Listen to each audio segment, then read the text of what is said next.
तत्सवितुर्वरेण्यं भर्गो देवस्य धीमहि धियो यो नः प्रचोदयात्।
पूर्व रंग समाप्त हुआ। चलो अब जो भी कुछ सीखा है उसका अभ्यास करो। ये नवीन प्रयोग है, इसमें तनिक भी चूक नहीं होनी चाहिए। जो आज्ञा गुरुदेव। प्रसन्न रहो।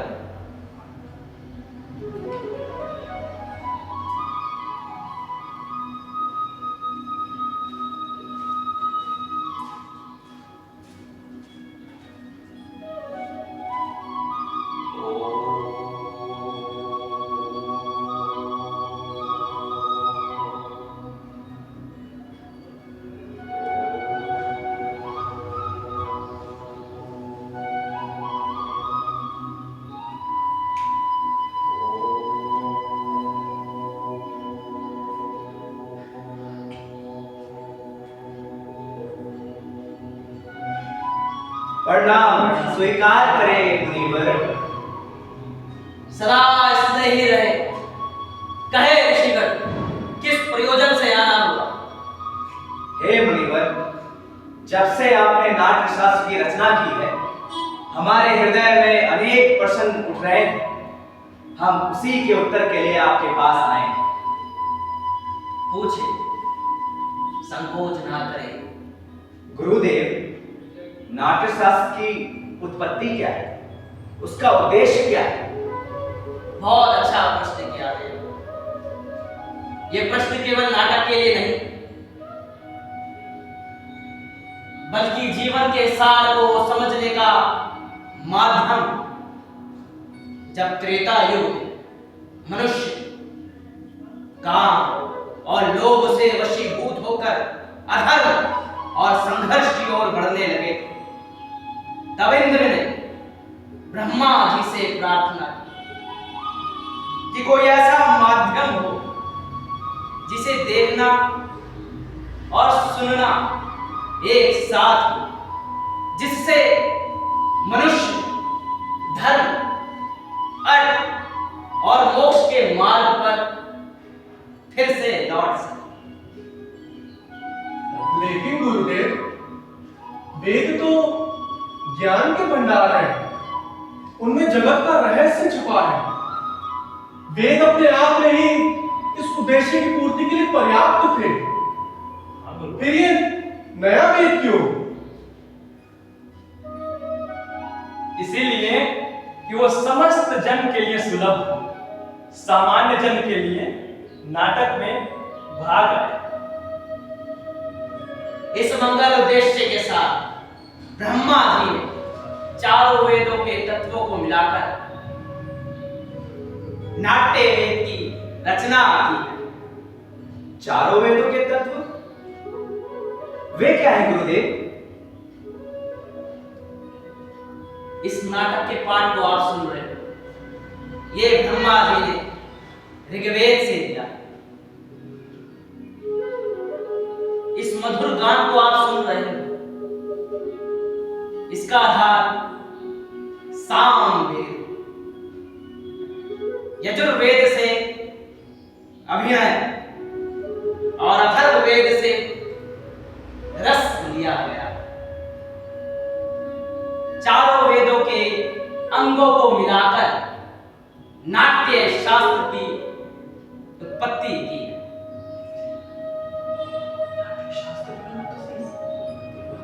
चारों वेदों के तत्व वे क्या है गुरुदेव?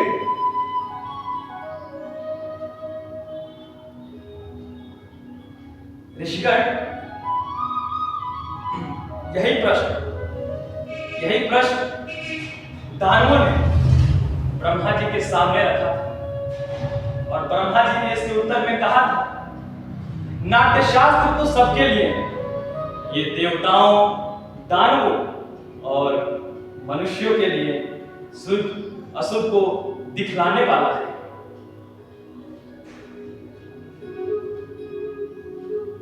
परंतु मुनिवर, नाटक केवल देवताओं के लिए बनाए गए हैं, ऐसा है क्या? हाँ ऋषिगण, नाटक सिर्फ देवताओं के लिए नहीं, दानवों ने यह प्रश्न ब्रह्मा से किया था। ब्रह्मा जी ने इसके उत्तर में कहा था, नाट्य शास्त्र तो सभी के लिए। नाट्य शास्त्र सभी के लिए, चाहे वो दानव हो या देव या धर्मी हो या साथी। अद्भुत! समस्त सृष्टि का समावेश, लौकिक और अलौकिक, बहुधर्मी, सारे प्राणियों के भावों की प्रतिनिधिकरण। आह! हाँ ऋषिगण, नाट्य को सभी कलाओं का उद्गम कह सकते हैं, या फिर कह सकते हैं सभी कलाओं का संगम। मुनिवर, नाट्य शास्त्र तो अद्भुत कला है, ये उतना ही आवश्यक है जितना कि जीवित रहने के लिए सांस ले रहे। फिर हमारा समाज इसे गंभीरता से क्यों नहीं लेता? कलाकर्म को अनावश्यक क्यों समझा जाता है मुनिवर? हम तो कलाकार हैं, नीति के नियंता हैं। कला का कर्म करना हमारा धर्म है। हमारे विषय में या हमारी कला के विषय में नीति के नियंताओं को विचार करना, प्रयोग को उपलब्ध कराना। ऋषिगण, नाटक केवल कला नहीं, ये समाज का दर्पण है। हम ये मानवता को सत्य के मार्ग पर ले जाने वाला साधन है। ये भाव निसंदेह धरती को स्वर्ग बना सकता है। निसंदेह मुनिवर, निसंदेह मुनिवर। कलाविहीन समाज तो पशुओं का समाज होता है। इसी आशा और अपेक्षा के साथ समाज कला और कलाकारों को वो स्थान दे जिसके वे अधिकारी हैं। मैंने नाट्य शास्त्र को पंचम वेद कहकर पुकारा। पंचम वेद, समस्त वेदों का ज्ञान। वाह वाह मुनिवर! ऋषिगण, मेरे रंगकर्मी पुत्र आपके स्वागत में अपनी प्रस्तुति तैयार कर आपकी प्रतीक्षा कर रहे हैं। चलिए नाटक देखिए और आनंद लीजिए। जो आज्ञा गुरुदेव।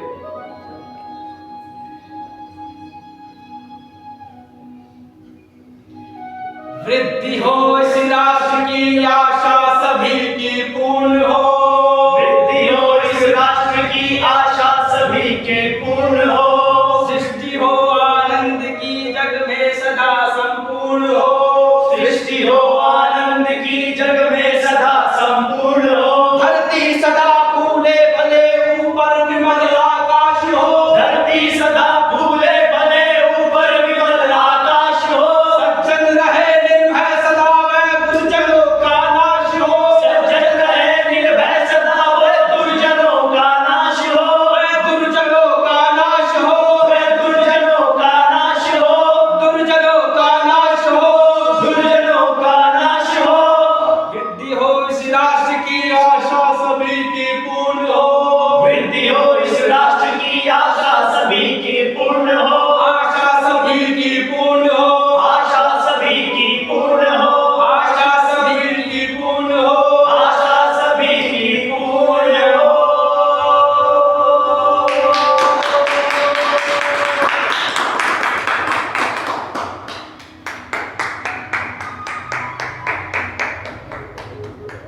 बहुत सुंदर। ये थी प्रस्तुति गाथा रंगमंच कला एवं संस्कृति की ओर से भारत रंग महोत्सव राष्ट्रीय नाट्य विद्यालय द्वारा आयोजित इस विश्व जन रंगमंचम के लिए। तो आशा है आप सभी को ये प्रस्तुति अच्छी लगी होगी। एक बार जोरदार तालियां हमारे इन कलाकारों के लिए। कलाकारों में जज्बात, विकास, जीत, केशव, नितिन और मैं गाथा रंगमंच कला एवं संस्कृति के निदेशक भूपेश जोशी। धन्यवाद।